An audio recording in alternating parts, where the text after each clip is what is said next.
For a few times, we have spoken about skincare on this program, and not as often as one would have liked, particularly because if you want to talk about skincare, you want to talk to professionals, those who know about it and can advise you as and when.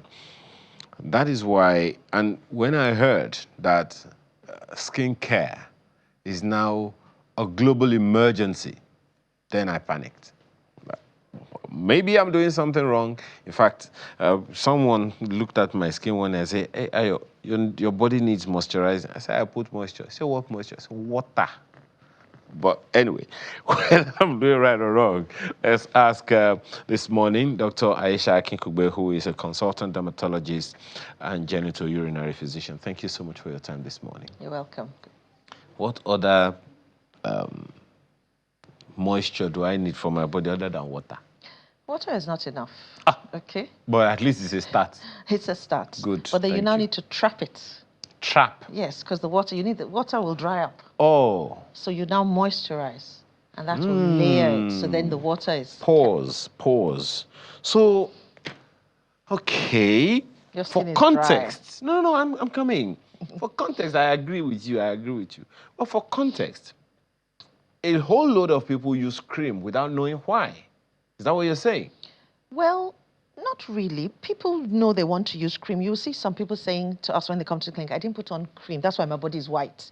But I wanted you to see my skin. But do you know why they don't use the cream? Because you just told me now that the whole idea of the cream is to trap the water in the body. Yeah, to moisturize your skin. Okay. But you said you're putting water. So I'm telling you that, okay, as you put water, trap it by... Trap the water. Yes, that increases the moisture content. Okay. And that's why you have different like lotions, then you have thicker ointments. Okay. The lotions are more watery and easy to apply.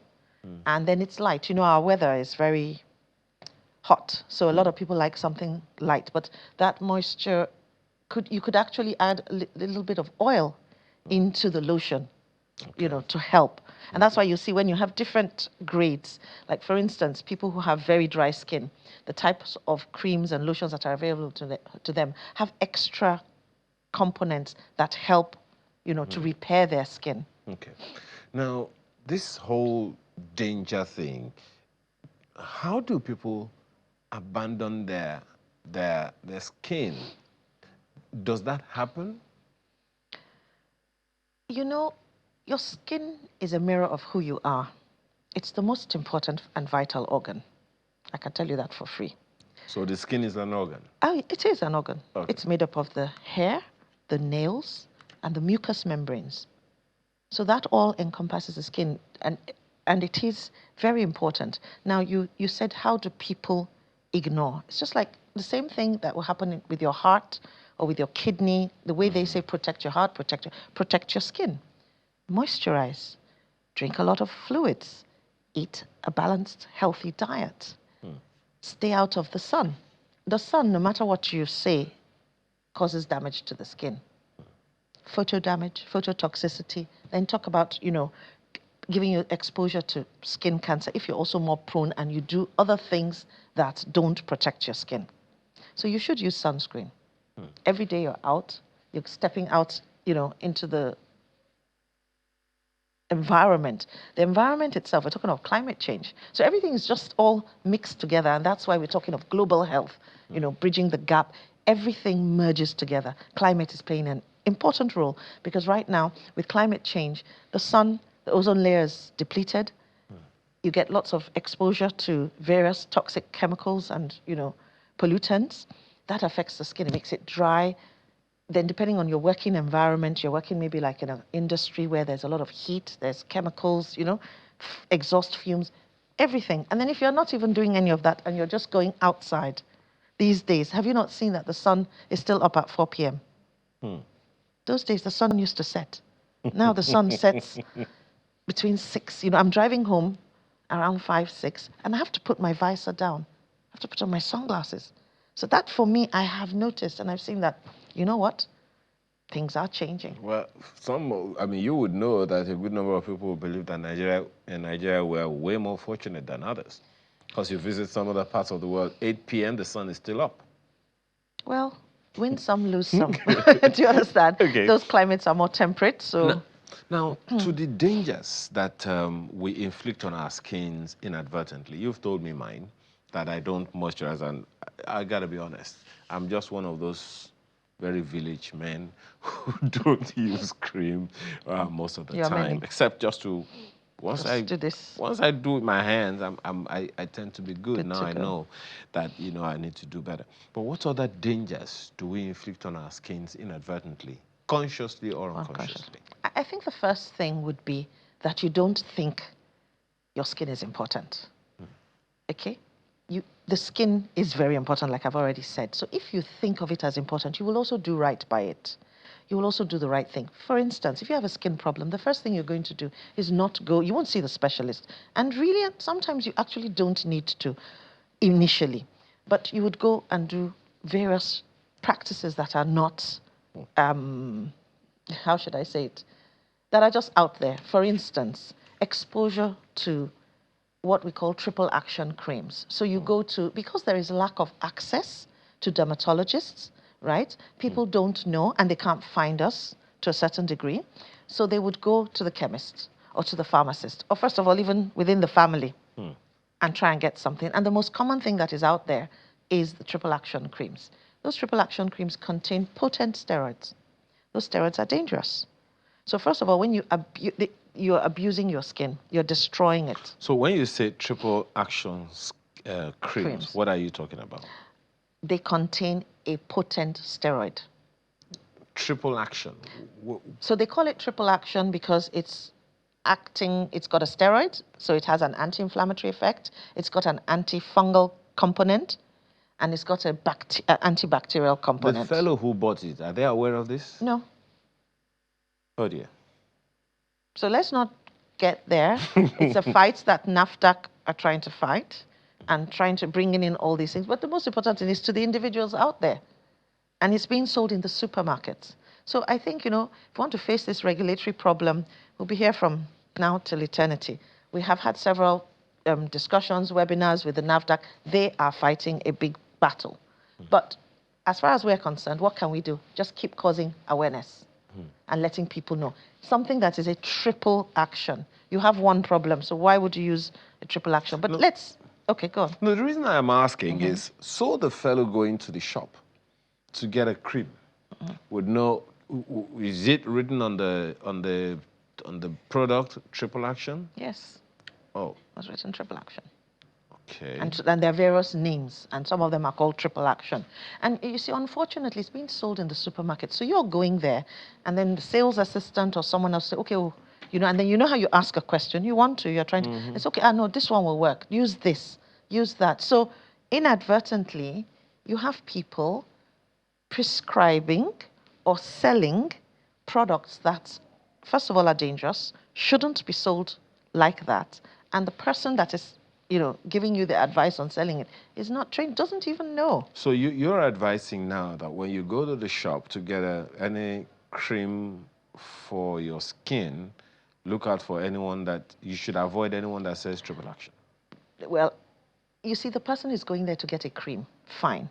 There are different creams, just like you have lightening, brightening, whitening. Yeah. Those are all bleaching agents.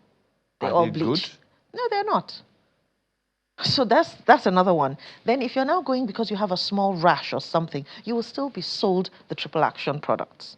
So it's a multi-systemic problem, a hydra-headed problem that I think only education and awareness repeatedly can get us to where we're going. And I think that as dangerous and as Herculean a task as it is, we're getting somewhere if we just need to use the social media, sustained effort, consistently, diligently, partnering with the media to get the right message across. That's what the dermatologists want to do. So what the message you are communicating to us today is what specifically? Specifically, your skin is your wealth. It's your responsibility. Good skin, good health is good for you. You need to do the right thing by your skin. If you have a skin problem that has not gone away, You've either used a cream, you've seen a doctor, seen a pharmacist, it hasn't gone. Ask them, please, where can I get access to a dermatologist? But if you're getting to 6 weeks and it hasn't gone away, it's getting worse, rather than go to the same place, we need to let you know that there is a specialist for this. The dermatologist is someone who is trained in the care, a medical doctor in looking after the skin, hair, nails, and mucous membranes. So go and look for them. We're all over the country. Yes, we agree that, we're not in the millions, of course, but we're there. We're in the local, the tertiary hospitals, federal government, state, and in all the states. But in Lagos, Abuja, Port Harcourt, yeah, that's where you have the concentrated areas. But in other areas, they are there. Okay. So give us some do's and don'ts to take away. Something that someone can get up to. What time is it now? It's 11:26 a.m. Something that someone can get up now and say, I'm going to do this. I need to do this right now. Okay. For my skin. I think the kind of products you use, you need to be a bit more, look into it. Don't just follow the trend. Skincare regimes are trending on social media. There are too many. You're using too many things. That's just the bottom line. And they're not using it in an informed manner. But most importantly, just moisturize. Shea butter, Vaseline, any of those things. Don't over sponge. Many people will not like that. I know my people will love to use, really scrub it out. Yes, and scrub all the stress and dirt of Lagos State or Nigeria out of you. But when you have sensitive skin, like our atopic dermatitis patients or other people who have some form of dermatitis, scrubbing is actually dangerous for your skin because you're removing, the natural things on the skin, the oils, and you're making it more exposed to getting dry. So we say just use a soft sponge. Use a mild soap. A lot of us like black soap. Black soap is a drying agent. When you have your bath with black soap, you see the difference. I do once in 2 weeks, not on a daily basis. You see the effect. You use mild soap, Sindets. There are a lot of them. Not too fragrant for the people who have sensitive skin. But average person, just a toilet soap. It's fine. But now, when you finished having your bath, you're still a little bit wet. Don't towel dry yourself fully. Just go and start rubbing your lotion on. And you'll see that it will keep the skin. So if you do this regularly, and I tell people you can top up. So just like you drink water when your skin is dehydrated, just have something light in your bag, a lotion, and just top up on the exposed areas as well, religiously. Then at night, your feet, for instance, a lot of people have dry feet. Have shea butter by your side. Put shea butter on your feet.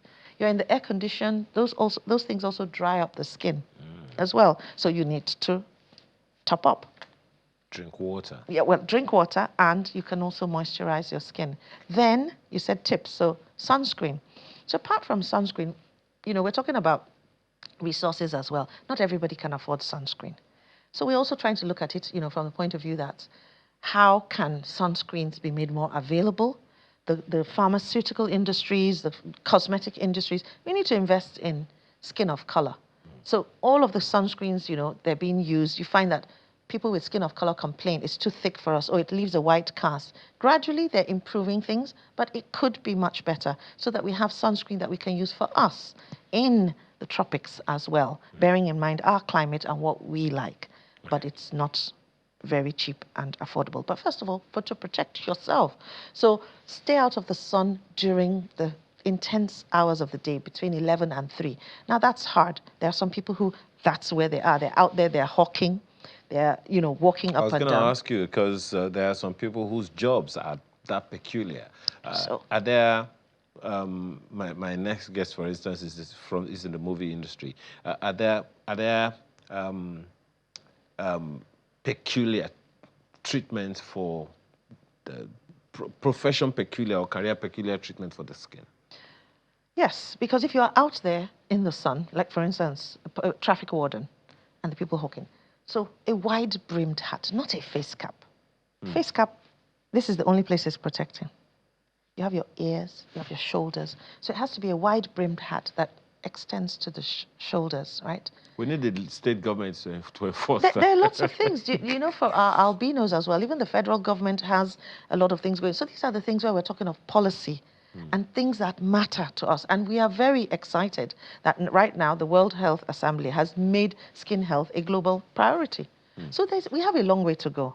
But we can only start by, first of all, even educating the people while we start to look for policies and how we can influence and get skin health to be a priority. Quickly talk to us about that World Health Organization's declaration and what your association is doing about it. Okay, so I think it was initially the resolution was put forward by, I think it was Ivory Coast, and then supported by Nigeria, Togo, Egypt, and one other country. And so right now it has been passed, and skin health has become a global priority. This is important for us because, one, all the things we're talking about, it now means it's at decision-making table. We haven't been there.